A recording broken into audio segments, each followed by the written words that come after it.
ভোগালী বিহু বুলি কোৱাৰ লগে লগে এক মনত ৭খন ৮খন ভাৱ সৃষ্টি হয় আৰু ভোগালী বিহুলৈ মাজত মাত্ৰ কেইটামান দিন বাকী আৰু তেনে সময়তে অসমৰ বিভিন্ন প্ৰান্তত ইতিমধ্যে যি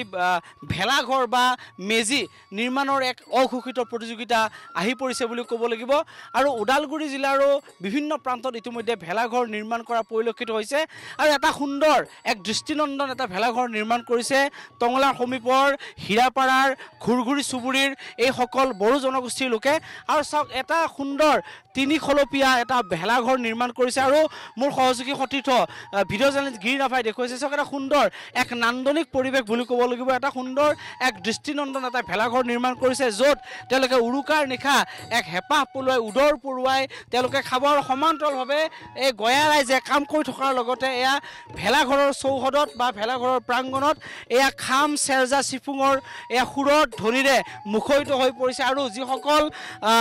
বড়ো চিখলা আছে এই বড়ো চিখলাসকলে এয়া বৈশাগুৰ নাচি থকা পৰিলক্ষিত হৈছে মই পোনে পোনে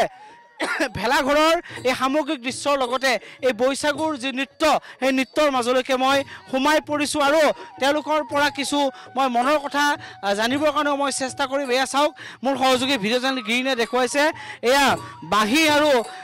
খামৰ শব্দত এয়া চৌপাশ মুখৰিত হৈ পৰিছে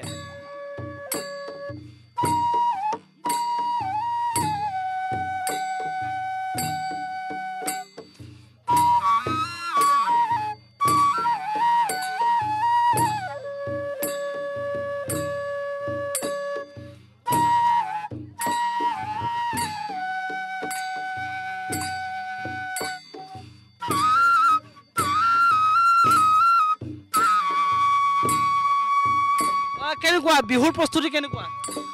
বহুত ধুমধামেৰে হৈ আছে আমাৰ বিহুৰ প্ৰস্তুতি ভোগালী বিহু কিমান দিন আগৰ পৰা এই ভেলাঘৰটো নিৰ্মাণ কৰা হৈছে আমি এনে ফাৰ্ষ্ট ষ্টাৰ্টিং কৰিছোঁ নৰা কাটিছোঁ আমি 20 দিনমান আগৰ পৰা তাৰপিছত আমাৰ এই ঘৰটো নিৰ্মাণ কৰি আছোঁ আমি ধৰক এসপ্তাহ 10 দিন আৰু আমাক গাঁৱৰ চেঙেৰা আৰু গাঁৱৰ গোটেই ৰাইজে আমাক সঁহাৰি জনাইছে কোঅপাৰেট কৰিছে তাৰ কাৰণে বহুত ভাল লাগিছে আৰু আমাৰ গাঁৱৰ গোটেইখিনি মানুহে ভাত খাব ইয়াত হয় হয় হয় নিশ্চয়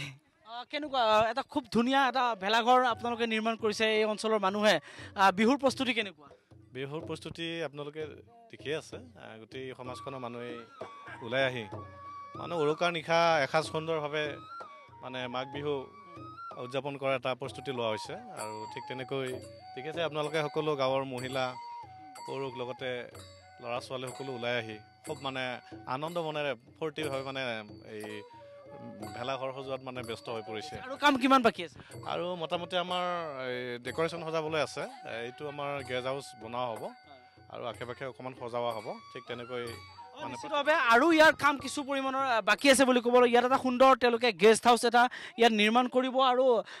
যিদিনাখন উৰুকাৰ আগে আগে তেওঁলোকে ইয়াত এটা সুন্দৰ বাতাবৰণ এটা সৃষ্টি কৰিবৰ কাৰণে সক্ষম হ'ব যিসকল বাইদেউ আছে মই তেওঁলোকৰ মাজলৈকে যাবৰ কাৰণে চেষ্টা কৰিম বাইদেউ বিহুত এবাৰ কি কি খাম বুলি ভাবিছে গাহৰি মাংস পিঠা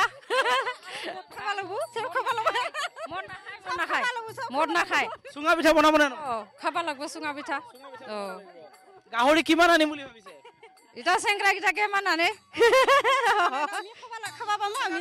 আৰু কি কি খাব চব পিঠা খাব চব খাম আমি বিহুত চব খাম তেল পিঠা শুকনা পিঠা চুঙা পিঠা চব খাই দিম চব খাম সকলোৱে আচলতে যি বিহুৰ যিসমূহ আচলতে খাদ্য এই সকলোৱে ভোগ কৰিব পিঠা খাব চুঙা পিঠা খাব গাহৰি খাব